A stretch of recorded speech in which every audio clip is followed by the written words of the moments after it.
Hey guys, what's up? Welcome back to another video. As you can see from the title, today I'm going to be talking about YouTube. Before we do get started with this video, I do quickly just want to give a post notification shout out to Carolina S. Thank you so much, girl, for commenting on my videos and for keeping up with me. And if you guys would like a shout out, all you have to do is of course be subscribed to my channel, turn on your post notifications, and give me a like.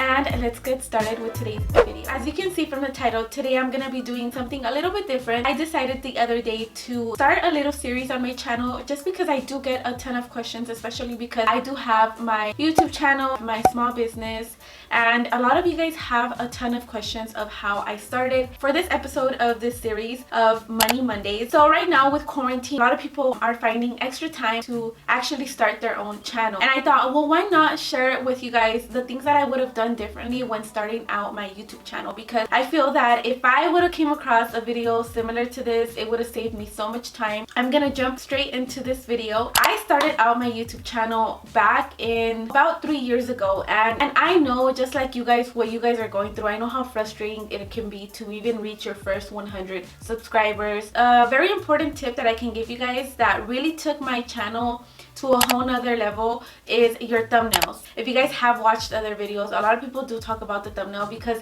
it is super important, and I feel that a lot of people don't even care for it. When you're starting off, the thumbnail is the most important thing about the channel, about the video. It is the first impression that people get of your video. What YouTube does is, if you don't have a thumbnail for your video, it'll just choose a random one and it'll just post it as your thumbnail. And that's something that I did. I can show you here. This is my first video, and that's literally a screenshot of just me grabbing my hair, and that did not do so well. Why? Because people don't know me, people don't know my reactions, or people do not know anything about me. Research ways to make it more interesting. Definitely look into a course, or maybe even do your own research. I am self-taught with everything. I research everything on YouTube, Google. I teach myself how to do things because you cannot just sit there and wait for the ideas to come to you. So definitely thumbnails. Next thing that I would definitely recommend, and I feel that I have never heard anyone say this, something super important, at least to me, that I think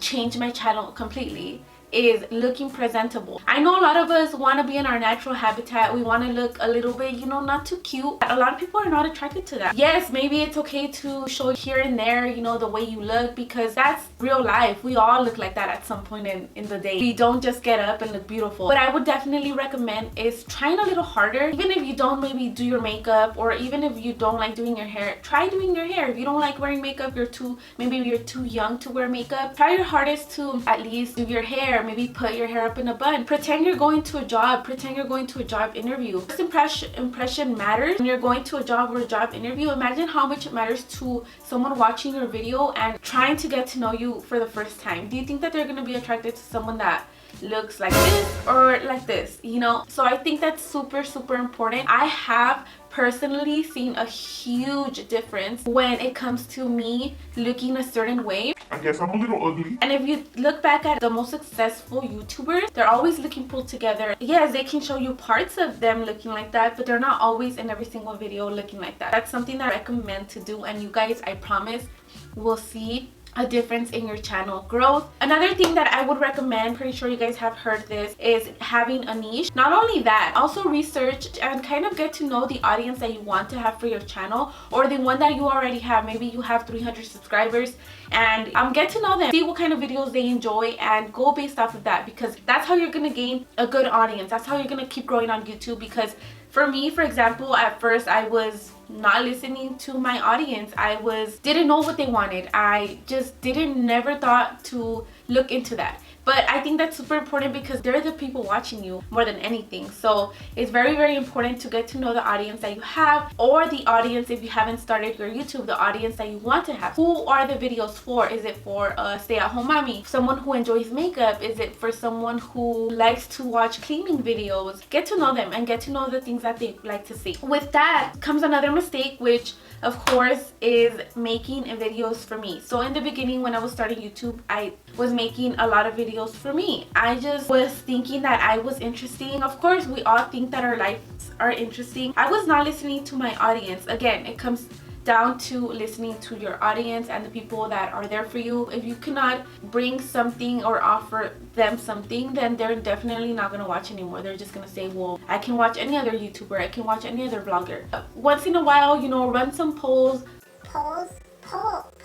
on your Instagram, or run some type of Q&A and just ask your audience what they enjoy, what they would like to see in the future from your channel. For example, my niche is not necessarily sharing my journey, but I have decided to kind of include it into my channel because I do get a ton of questions all the time, and I was like, okay, I know that my audience already loves my vlogs.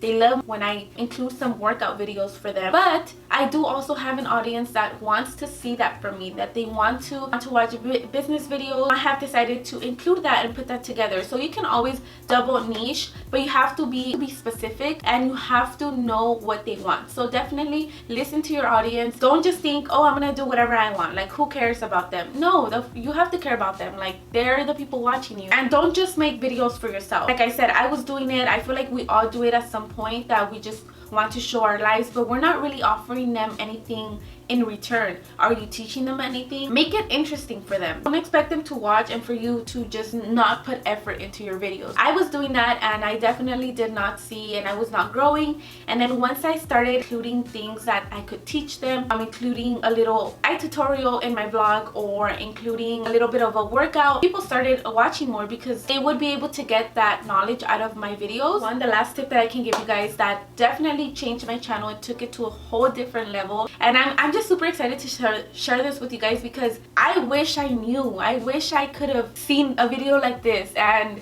I don't know, I'm super excited to share this with you. So one thing, and definitely you guys get on this, editing.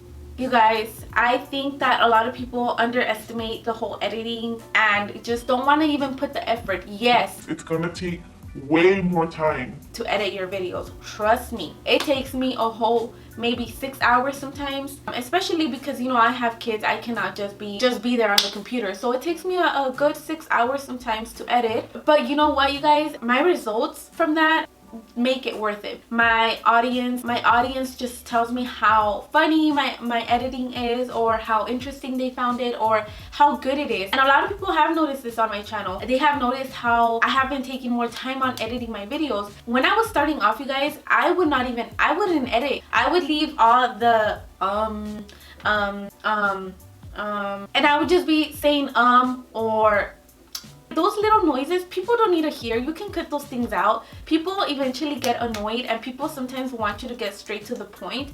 So you not editing at all can be really kind of cringy, and people will not watch that. And sometimes when I look back at my videos where I just thought it was okay to leave the I cringe. And I'm like, oh, like, why didn't anyone tell me, or why didn't I even think about editing that out? And now that I'm able to cut all that stuff out, I have noticed a huge difference again in my channel. My audience retention has actually gone up a lot, and that's super important. I feel like that going into the analytics of YouTube matters. You being able to keep your audience retention is super important, and I think that keeping their retention is what will help you skyrocket, because that's when YouTube will start recommending your videos. When they see that people are actually watching a lot of the video instead of the first 2 minutes of the video and them clicking out. Just because someone has a lot of views doesn't mean that YouTube counts all of them as views.